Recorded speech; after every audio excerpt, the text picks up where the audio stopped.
अयोध्या का वैभव पीछे छूट चुका था। अब राम, सीता और लक्ष्मण घने वनों के बीच तपस्वी जीवन जी रहे थे। कंदमूल, फल और जल उनका आहार बन गए, पर उनके मुख पर कभी कोई शिकायत नहीं थी। सीता ने वनवास को कष्ट नहीं, सेवा और साधना बना लिया। वन कितना ही कठिन क्यों ना हो, उनका साहस अडिग रहा।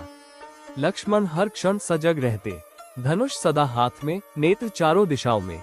उन्होंने मन ही मन प्रण लिया, जब तक प्राण है, राम और सीता सुरक्षित रहेंगे।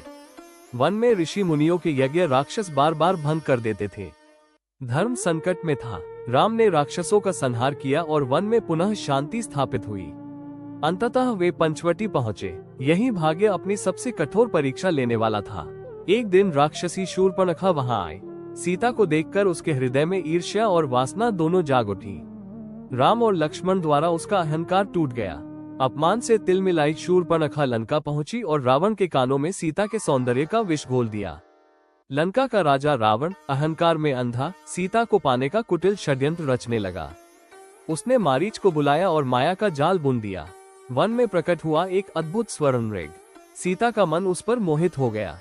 राम मृग के पीछे गए। लक्ष्मण ने सीता की रक्षा हेतु लक्ष्मण रेखा खींची और कहा, इस रेखा को कभी न लांघिए। तभी एक साधु भिक्षा मांगने आया।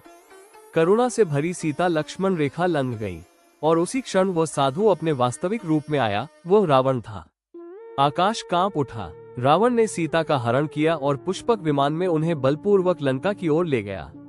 राम, सीता की पुकार वन में गूंज उठी। मार्ग में वीर जटायु ने रावण को रोका। धर्म की रक्षा में उन्होंने अपने प्राण न्योछावर कर दिए। जब राम लौटे, कुटिया सूनी थी। धरती जैसे हिल गई। राम ने प्रतिज्ञा ली, अधर्म का अंत अब निश्चित है। अब युद्ध टल नहीं सकता था।